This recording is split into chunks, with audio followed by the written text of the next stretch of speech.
Mbanje kugusuza kandi nguha ikaze wowe mukunzi w'ikiganiro Menya Byose kica ku buvumbuzi show.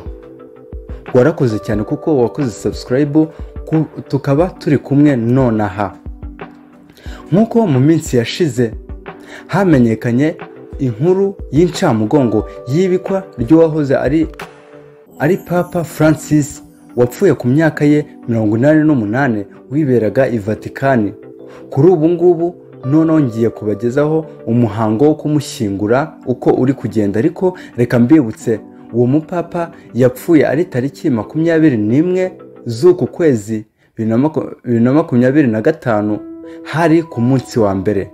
Kuri ubu ngubu ngiye kubagezaho uko umuhango wo kumushyingura uri kugenda, ariko nyuma yaho gatoya ndaza kubagezaho n'ubundi uko umuhango wo gushyingura papa n'ubundi wari usanzwe ukorwa.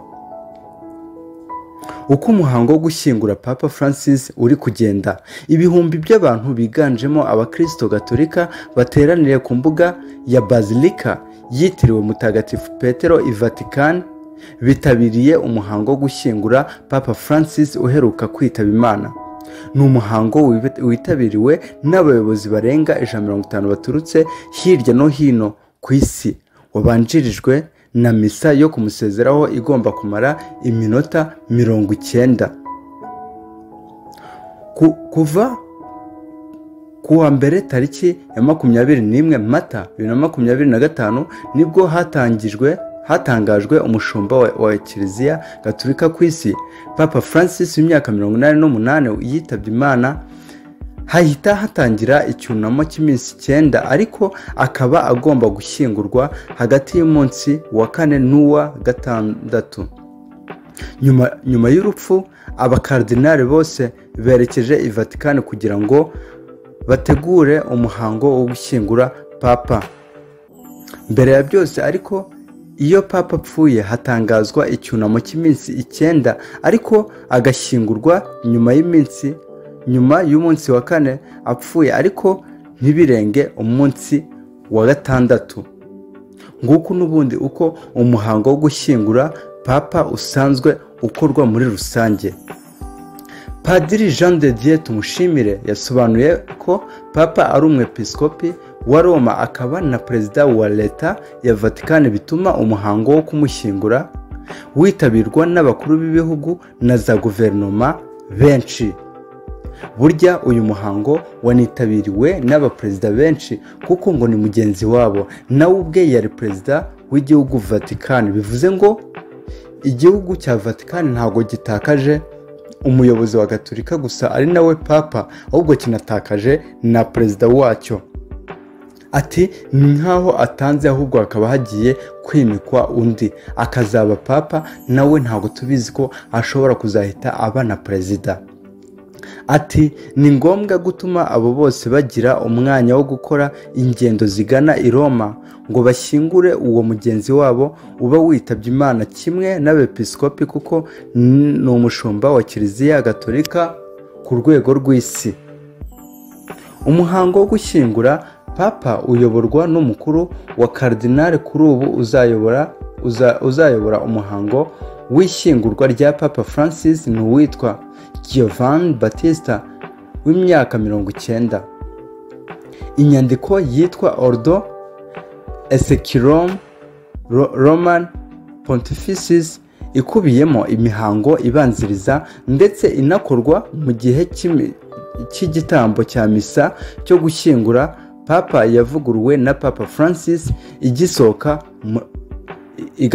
muri 2024. Itegeko ko umurambo wa papa ushyirwa muri Chapelle Sistine ugashyirwa mu isanduku y'igiti, aho kuwushyira kuri catafalque uruhimbi rw'imbaho ruterekwaho isanduku irimo umurambo.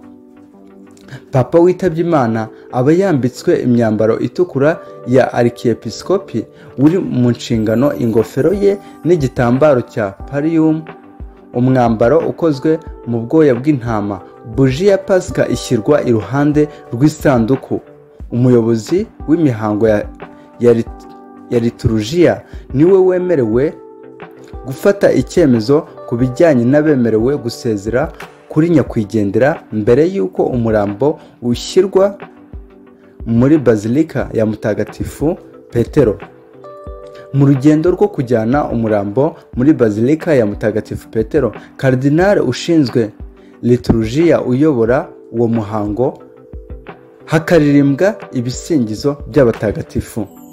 Mbere umurambo wa papa washyirwaga kuri katafalake, abantu batandukanye bakajya bawunamira no kumusezeraho ugaragara, ariko ubu bazajya babikora ari mu isanduku y'igiti. Padiri Tumushimira ati Papa Francis yakuyeho iyo katafalake, yifuje ko byoroshywa kurushaho. Ubwo rero yagombaga kuba ari mu isanduku kandi agaragara mu mwambaro wa arikiepiskopi, ariko na pallium, wa mwambaro ukozwe mu bwoya bw'intama.